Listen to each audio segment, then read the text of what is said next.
Hello and welcome to the Elephant TV. My name is Abdullahi and our guest today is Osman Mohamed. Osman is a media scholar. Osman, welcome. Thank you, Abdullahi. Assalamu alaikum. It's nice to see you. Yeah. Today we'll be discussing about the coverage of the mainstream media of the northern parts of Kenya. So Osman, to start with, the way the mainstream media covers northern Kenya is closely aligned to how the rest of Kenyans view northern Kenya and its people. Can you speak about this history of media coverage of northern Kenya? So the relationship between Kenya and northern media is something that many people are familiar. It's not something new.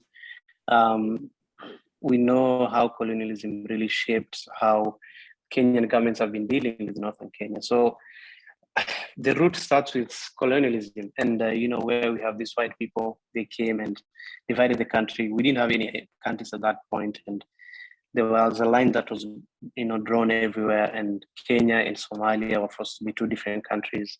Somalia and Ethiopia, two different countries. And so northern Kenya became a victim of this drawing of borders, and where you have people who are ethnic Cushites or ethnic Somalis, Boranas, and people from different communities who sort of speak the same languages, people from regions that are today considered as Somalia and Ethiopia as well. So specifically northern Kenya, or northeastern as we call it, had people, it's dominated by Somali-speaking ethnic people who share languages and cultures and religion with people from the other side of the border.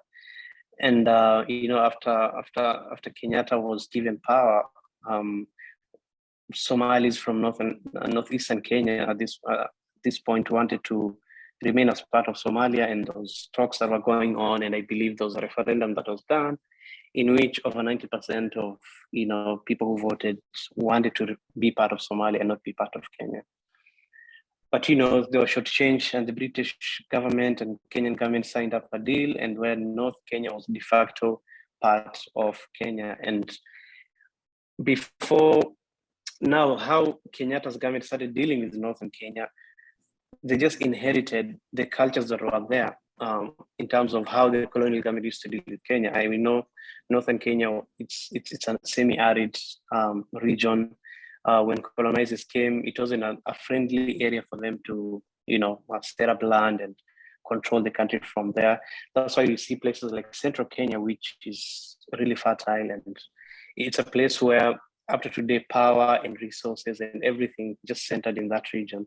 And that meant that places like northern Kenya, places like Marsabit and Moyale and Garissa and Wajir, and were really left out because, they were at the disadvantage in terms of, living in a place where it's a harsh weather. So, and this is just part of the reason. Of course, there are many other reasons that I can't really delve in. So that really had real economical impacts as well as social. And this is where journalism comes in. So where you have journalists, African journalists at that point, Daily Nation, Standard newspaper, which is, I think, the oldest newspaper. So this media houses being set up in Nairobi meant that stories that were really focused on that they were covering was just stories that were surrounding at the city of power, that's Nairobi, and probably Mombasa, and some few elements here and there. But places like northern Kenya, of course, no one thought about them. A newspaper in Nairobi cannot spend a lot of money to send a journalist to northern Kenya, or even hire someone from there to send reports. And then we saw after Kenyatta government forced this region to be part of Kenya, there was a pushback, and this is where the shifter era came in. And that meant that this was actually maybe the first time the Kenyan media started focusing on northern Kenya. And the main reason is because of the shifter war. And this is why conflict framing, or the coverage of conflict, dominates the writing and the coverage and the production of these stories, meant that northern Kenya is covered as a conflict-centric region. And that meant that nothing else could come out of that region. And So my argument, and Osman, that leads me to my second question, where okay. whenever the Western media portrays Africa, poorly, this is a place where there is conflict, this is a place where there is hunger. That many Kenyans, generally, specifically online, they go up in arms. Case in point, in 2015, ahead of President Barack Obama's visit to Nairobi, CNN, labeled Kenya as a hotbed of terror. Kenyans were up in arms, particularly on Twitter, to denounce the CNN. But the way the mainstream Kenya covers in the north is not very different from the way Western media covers the African continent. There's always banditry, there's always drought, there is always famine. So I think this has become the predominant lens through which these Nairobi-centric media tend to cover the periphery that is the northern Kenya. And this is where double standards comes in, because for us to be accountable to this Western media, we really need to start being accountable to our own journalists in Nairobi. And I think the main reason is Kenyans have grown up to just see Northern Kenya as a conflict-ridden region that doesn't deserve a lot of attention. And this comes back to how news media in Nairobi has really been dealing with this region, because you have people who grow up in Kiambu and the Rift Valley who will just be seeing the newspapers, listening to radio, where anything that comes out of Marsabit is a group of cattle rustlers killed each other, or an attack happened in Garissa University. And this is an image that is created in their head, and media plays a significant role in telling people why things are happening, and especially for people who have never been to this region. So when it comes to a point where CNN will say negative things about Kenya, these people feel like, no, this is not my country. This is not how it's supposed to be viewed. But at the same time, they're not really talking about Northern Kenya. And also your question touched on also journalists sort of being part of this pushback against CNN and New York Times. But we should remember these journalists who are complaining are the same ones who are covering negatively this region. So it's just a question of maybe internalized colonialism, where we think, we can say, because also we should understand that just like the political elites inherited how colonial government dealt with Northern Kenya, same with journalists. They've been inheriting this culture of just demonizing the region. So it's hypocritical, and it's work for people like me and others from the region sort of come to such spaces and just educate our fellow Kenyans and tell them, look, you can complain about other countries, but also let's look deep inside. Let's look at how we ourselves treat other regions. Brilliant, Osman.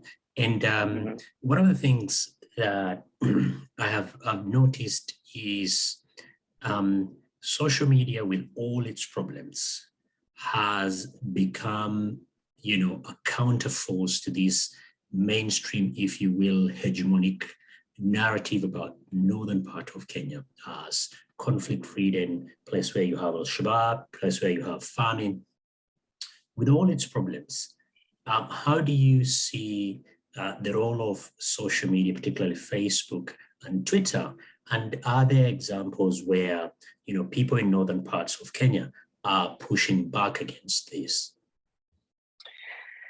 I mean, yes, definitely. The many instances. I wrote a piece for The Elephant, and my main case study was the story of Abdul Wahab, the academic who was abducted in the middle of the day in Nairobi, and we saw how really, especially Kenyan Somalis, really took to Twitter and sort of came up with all sorts of hashtags to just push back or to bring it to the limelight, because these are things the Kenyan media have normalized. The abductions. If a Somali guy is just abducted, it's normal. It's part of this terrorism, umbrella. The Kenyan government is fighting terrorism. So anyone who's abducted, the media cannot, question the government. And so we saw how, many people came to Twitter to sort of,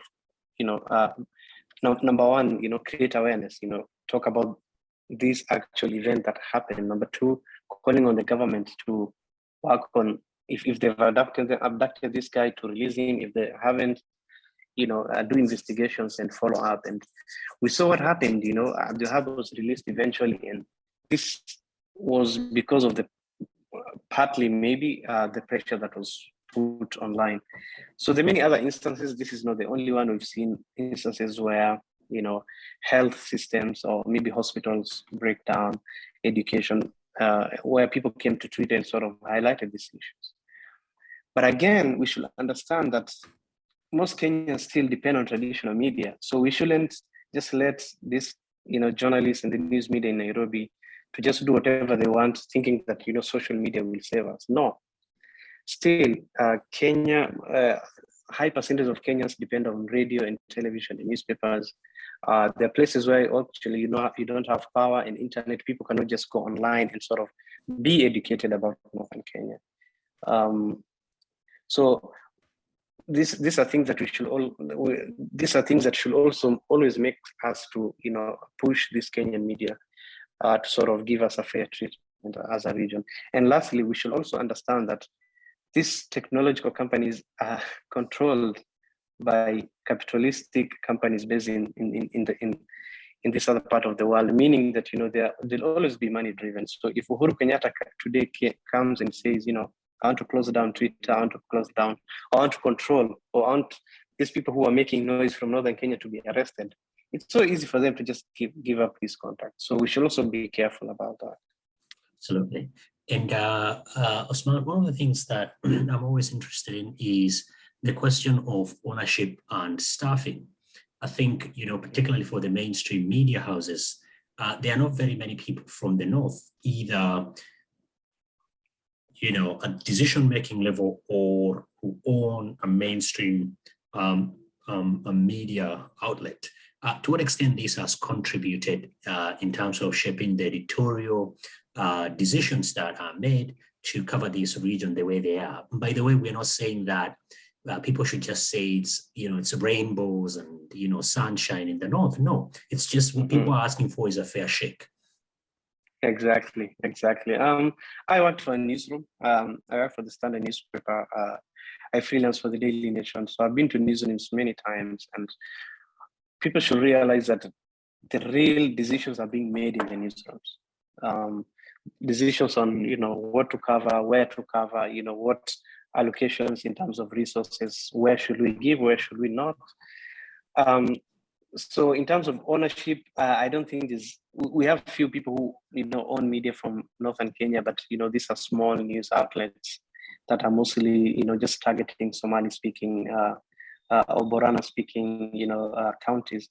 But in terms of nationally speaking, we haven't seen any individuals who have been given real editorial positions to sort of influence how Northern Kenya is covered. So I've been to many newsrooms where I come up with an idea about stories from Northern Kenya, and editors will just dismiss you because again, they don't understand the nuances and the context of things that I'm talking about. So if I had an editor from like you, Abdullah, for example, it's easy to tell you about something that I want to work on, that has happened in Nigeria, because you're a son of that soil, you understand what I'm talking about. But if you have someone from Central Kenya who's like a managing editor, such a person cannot really understand what you're talking about because they're so close, their proximity to power is so close, so they're really influenced by how the government sees this.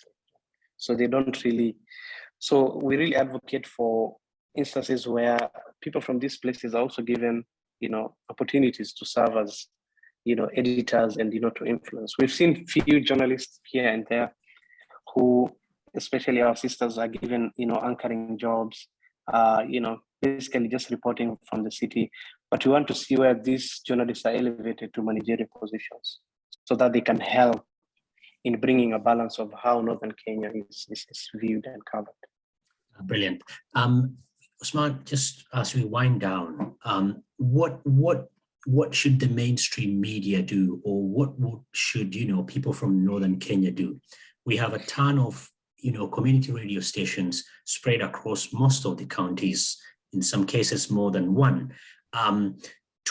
how do these, community radio stations, as well as the mainstream media, what do they need to do to improve, adequate, if you will, objective coverage that involves nuances, context, and the analysis of the region?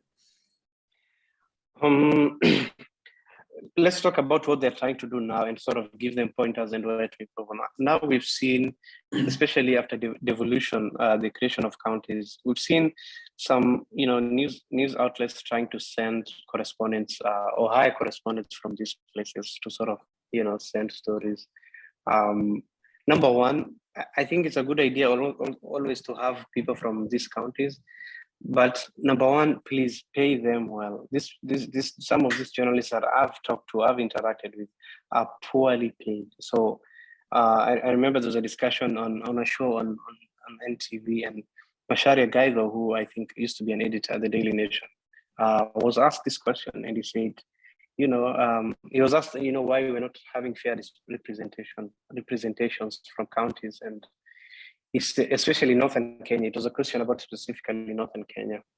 And Macharia said, it's because most of the people we hire as correspondents, in a few months, they just go on to get other jobs in the NGOs and so they seek opportunities elsewhere. So this shows that these people are not fair, well paid, they're not well compensated. So number one is compensate them well. Number two, what we've talked about, managerial positions, editorial positions, people from our region should be given those opportunities so that they can help, spearhead, fair coverage and, just getting more stories from Northern Kenya. So we need people from the top. The other thing is for people like us, for people who are, journalists, to sort of take the position and, use whatever resources we have at our disposal to sort of advocate for our region. So the thing we're doing here at the Elephant, especially, writing stories from Northern Kenya, I think it's a big step towards ensuring that, we have more nuanced, critical stories that are coming out of the region that are helping these editors realize, many editors, they have a good heart, they're doing their job, but if we really show them that, this is where you're doing wrong, spaces like Elephant, it's a place where they can be able to read these stories and understand and, change, how they operate with Northern Kenya. The other thing we've seen, of course, social media, Twitter spaces, Twitter conversations, but still, the news media, they still need to do a better job in, hiring managers and compensating well correspondents. And lastly, this is an urge to also, our political leaders, especially in Northern Kenya, where we have an opportunity to, come up with funding opportunities from government that is, that will fund our own media houses. I think it's a time where we should also plan and come up with our own media houses that is targeting the national outlook, not only our region. So as a way of coming up with stories that will inform people from other parts of the country. So those are some of the ideas that I have on top of my head.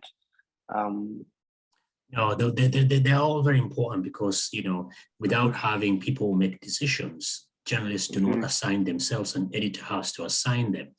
Ownership, if, his buddies and his advertisers are people from the same region, it's very difficult for them to see beyond that. We are a function of our own socialization. Thank you so much, Osman. That was Osman, who is a PhD student at NYU. He's a media scholar. That's all we had for today, and join us for next time when we talk on another topic.